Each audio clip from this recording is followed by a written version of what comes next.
매일 성경 묵상을 돕는 해설 가이드입니다. 안녕하세요. 묵상 코치입니다. 함께 읽고 나눌 말씀은 마태복음 23장 29절에서 39절까지 말씀입니다. 예수님은 옛 선지자들과 의인들의 무덤과 비석을 꾸미면서 정작 선지자보다 더 큰 자로 오신 예수님과 예수님이 보내신 선지자들을 핍박하는 위선적 종교 지도자들에게 하를 선언하시며 지옥의 판결을 예고하십니다.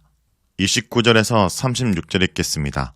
하에스진저 외식가는 서기관들과 바리새인들이여, 너희는 선지자들의 무덤을 만들고 의인들의 비석을 꾸미며 이르되, 만일 우리가 조상 때 있었더라면 우리는 그들이 선지자의 피를 흘리는데 참여하지 아니하였으리라 하니, 그러면 너희가 선지자를 죽인 자의 자손임을 스스로 증명함이로다. 너희가 너희 조상의 분량을 채우라. 뱀들아, 독사의 새끼들아, 너희가 어떻게 지옥의 판결을 피하겠느냐. 그러므로 내가 너에게 선지자들과 지혜 있는 자들과 서기관들을 보내매 너희가 그 중에서 덜어는 죽이거나 십자가에 못 박고 그 중에서 덜어는 너희 해당에서 채찍질하고 이 동네에서 저 동네로 따라다니며 박해하리라. 그러므로 의인이 아벨의 피로부터 성종과 제단 사이에서 너희가 죽인 바라카의 아들 사가랴의 피까지 땅에서 흘린 의로운 피가 다 너희에게 돌아가리라. 내가 진실로 너희에게 이르노니 이것이 다 이 세대에 돌아가리라. 29절에서 33절은 일곱 번째 하에 대한 내용입니다. 일곱 번째 하는 무덤이라는 내용으로 여섯 번째 하와 연결되고 전체 하의 선언의 결론입니다.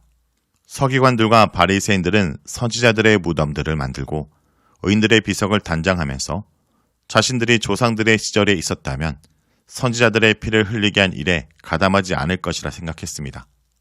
유대인들은 위대한 선지자들과 의인들의 무덤과 비석을 만들고 단장하면서 조상을 기념했습니다. 예수님 당시의 이스라엘은 옛 영웅들을 기념하기 위해 대규모 비석을 세우는 작업을 진행했습니다. 과연 그들은 선지자들의 피를 흘리는 일에 가담하지 않았을까요?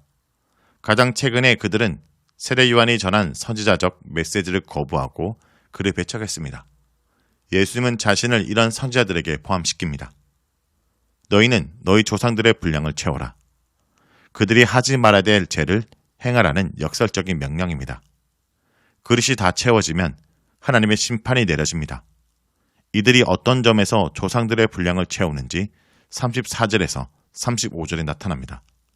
바리새인들과 서기관들은 예수님께서 보내신 선지자들과 지혜 있는 자들과 서기관들을 죽이거나 십자가에 못 박거나 해당에서 채찍질하고 따라다니면서 박해할 것입니다.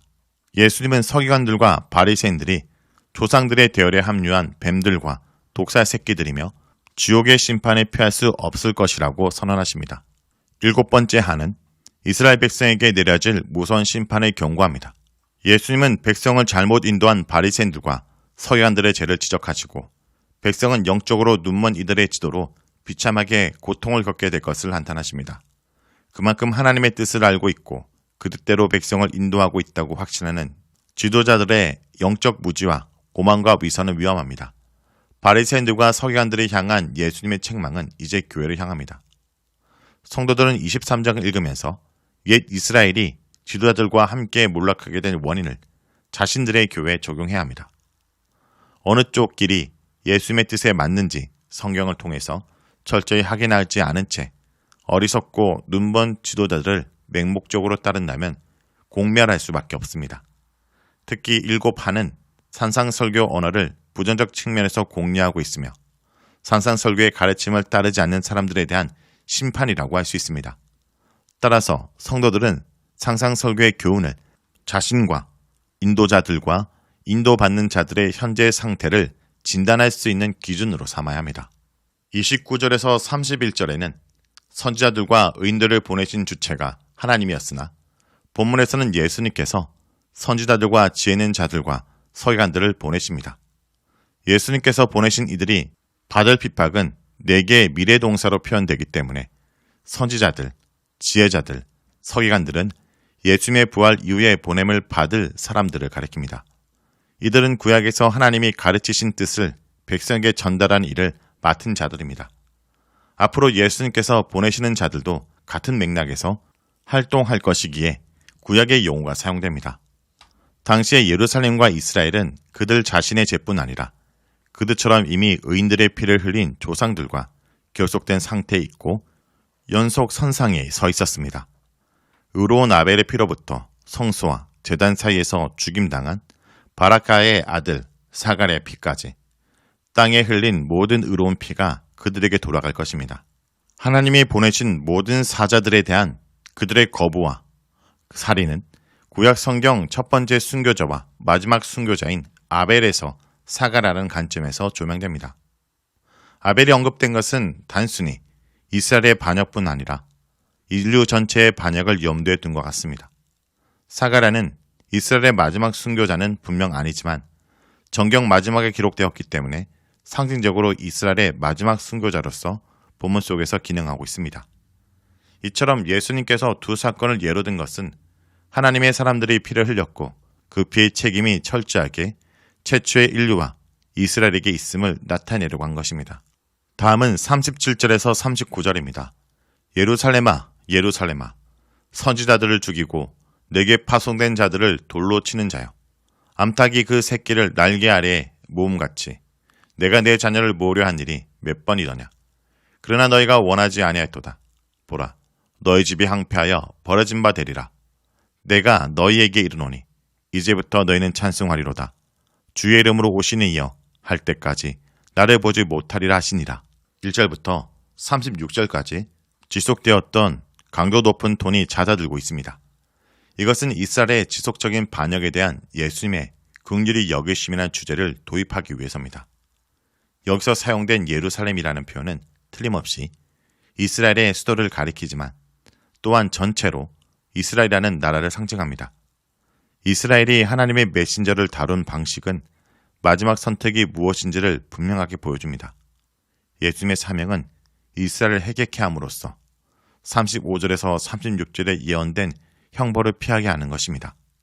그는 그렇게 하길 원했으나 그들이 원하지 않았습니다. 암탉이 새끼를 보호한다는 이미지는 구약 성경에서 하나님이 자기 백성을 보호하신다는 내용에서 사용되었는데 이곳에서는 이 역할이 예수님을 통해서 투영되고 조명되고 있습니다. 이것은 종말론적 심판주가 하나님이신데 그 심판자의 역할이 예수님의 역할을 통해서 조명되는 것입니다. 마태복음에서 예수님은 하나님의 역할을 대신하고 있습니다. 애가에 나타난 비통한 심정은 1절에서 36절의 책망에 나타난 격렬한 표현과 중요한 대조를 이룸으로써 이스라엘이 최종적으로 실패했음을 극적으로 드러냅니다. 예수님은 이스라엘을 끝까지 구원하려 했으나 그들은 한마디로 구제불능이었던 것입니다. 38절에서 39절은 성전 멸망에 대한 예언입니다. 집은 이스라엘 전체에 대한 언급일 수 있으나 24장 직전에 제시되었다는 것은 이것이 성전에 대한 언급임을 암시합니다. 이 구절은 문자적으로 보라, 너희의 집이 항폐한 채 남았느니라 라고 해석할 수 있습니다. 버려진 바 되다 라는 동사는 23절이나 19장 27절과 29절에서 사용된 것과 같습니다.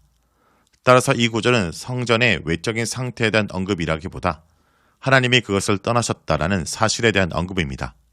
성전의 외적 멸망은 하나님이 그것을 버리셨음을 외형적으로 드러낸 것에 불과하며 이러한 사실은 24장 1절에서 예수님께서 성전을 떠나 돌아오지 않으심으로 상징됩니다.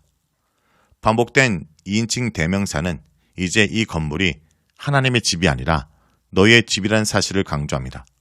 성전은 하나님과 백성의 관계를 상징하는데 이 관계가 깨어질 때 성전이 버림받는 것은 자연스러운 논리의 기결입니다. 이제부터 라는 표현은 26장 29절과 64절에도 사용되는데 이 구절은 내가 너에게 이르노니 라는 도입문과 함께 새로운 상황이 시작되었음을 알립니다. 지금 예수님은 자신의 호소를 받아들이지 않는 유대인의 공적인 삶의 현장으로부터 떠나고 계십니다. 이러한 예수님의 말씀이 주어진 후 실제로 약 40년 후에 예루살렘 성전은 문자 그대로 무너졌습니다. 예수님이 성전을 떠나심은 하나님이 성전을 떠나시는 것을 나타냅니다. 자, 여기까지가 마태복음 23장 29절에서 39절까지 말씀입니다. 오늘 말씀을 통해 우리는 무엇을 묵상하고 적용해야 할까요? 고난을 각오하고 예수님을 따라야 합니다. 예수님의 예고처럼 예수님을 따른 이들은 갖은 수모와 극심한 핍박을 받게 될 것입니다. 그럼에도 예수님을 따른 이가 참 제자입니다. 내게는 주님의 제자이기 때문에 받는 고난이 있습니까?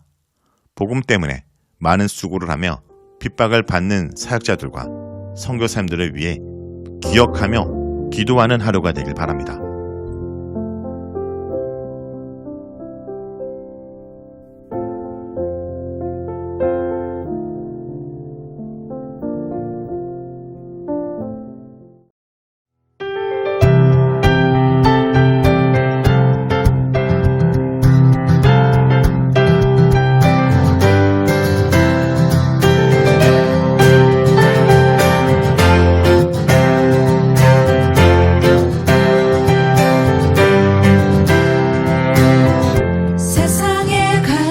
소리가 내게 갈 수 없다 말하고 끝을 알 수 없는 어둠에 내 맘은 들려도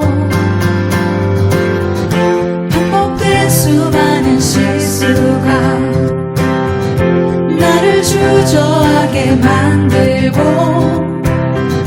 감당하지 못할 두려움이 내 맘을 꺾어도 세상의 소리에 흔들릴 때도 순종하며 가네. 그기 위해 메마른 내 삶에 부으신 사랑 내 안에 머금고 나의 실패 속에 넘어질 때도 순종하며 가네. 그기 위해 부르신 그곳에 온 맘을 두어 걸어가네. 맡기신 그 일을